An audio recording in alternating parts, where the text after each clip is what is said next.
بسم اللہ الرحمن الرحیم۔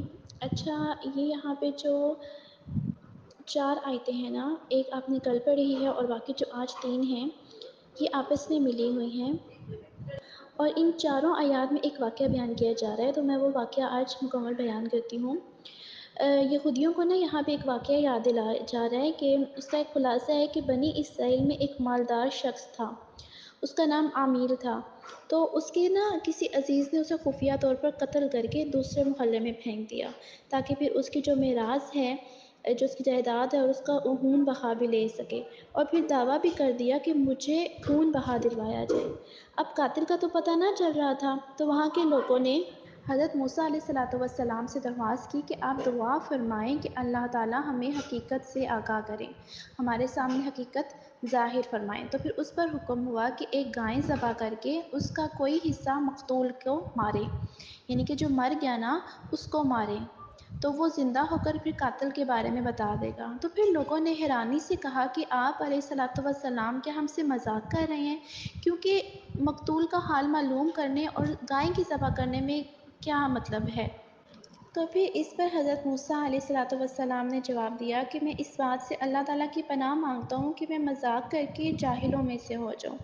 جب بنی اسرائیل نے سمجھ لیا کہ گائے کا ذبح کرنا مذاق نہیں ہے بلکہ ایک باقاعدہ حکم ہے، تو پھر انہوں نے حضرت موسیٰ علیہ السلام سے اس کے اوصاف دریافت کیے نا، مطلب کہ انہوں نے پوچھا کہ کیسے ہوگا یہ سب کچھ، تو پھر بار بار سوال کر کے وہ لوگ قیدی بڑھاتے رہے۔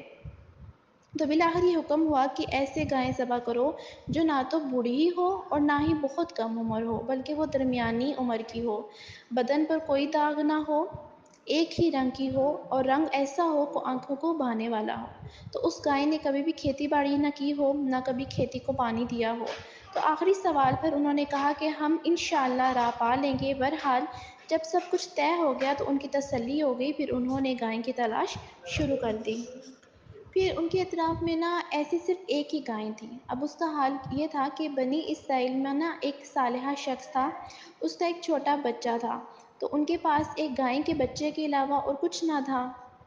انہوں نے اس کی گردن پر مہر لگا دی کہ اللہ تعالیٰ کے نام پر چھوڑ دیا، اور بارگاہ حق میں عرض کی کہ یا رب، میں اس بچیا کو اس فرزند کے لیے تیرے پاس ودیعت رکھتا ہوں، یعنی کہ امانت، تاکہ جب یہ فرزند بڑا ہو تو یہ اس کے کام آئے۔ تو پھر اس نیک شخص کا تو انتقال ہو گیا، لیکن وہ بچیا جنگل میں اللہ تعالیٰ کی حفاظت میں پرورش پاتی رہی۔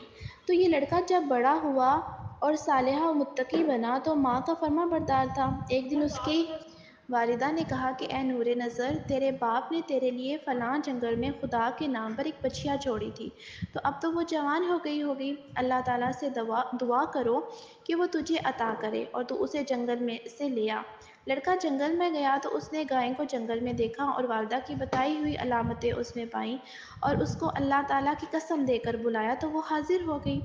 وہ جوان اس گائے کو والدہ کی خدمت میں لایا، والدہ نے بازار میں لے کر جا کر 3 دینار پر فروخت کرنے کا حکم دیا، اور پھر شرط یہ رکھی کہ سودا ہونے پر پھر بھی اس کی اجازت لی جائے۔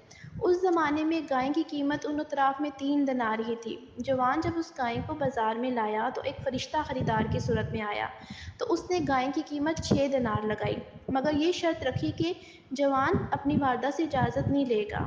تو جوان نے یہ منظور نہ کیا اور اپنی والدہ سے تمام قصہ کہا۔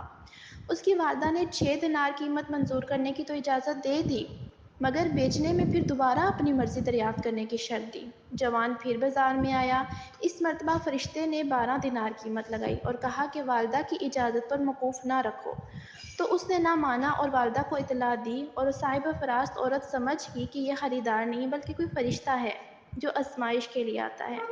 بیٹے سے کہا کہ اب کی مرتبہ اگر اس خریدار وہ آیا نا تو اس سے کہنا کہ آپ ہمیں اس گائے کی فروخت کرنے کا حکم دیتے ہیں یا نہیں۔ لڑکے نے یہی کہا تو فرشتے نے جواب دیا کہ ابھی اس کو روکے رکھو، جب بنی اسرائیل خریدنے آئے تو اس کی قیمت یہ مقرر کرنا کہ اس کی کھال میں سونا بھر دیا جائے۔ جوان گائے کو گھر لایا، اور جب بنی اسرائیل جستجو کرتے ہوئے اس کے مکان پر پہنچے تو یہی قیمت طے کی، اور حضرت موسیٰ علیہ السلام کی ضمانت پر وہ گائے بنی اسرائیل کی سپرد کی۔ تو ان 4 آیات میں یہی واقعہ بیان کیا گیا تھا۔ جزاک اللہ خیر۔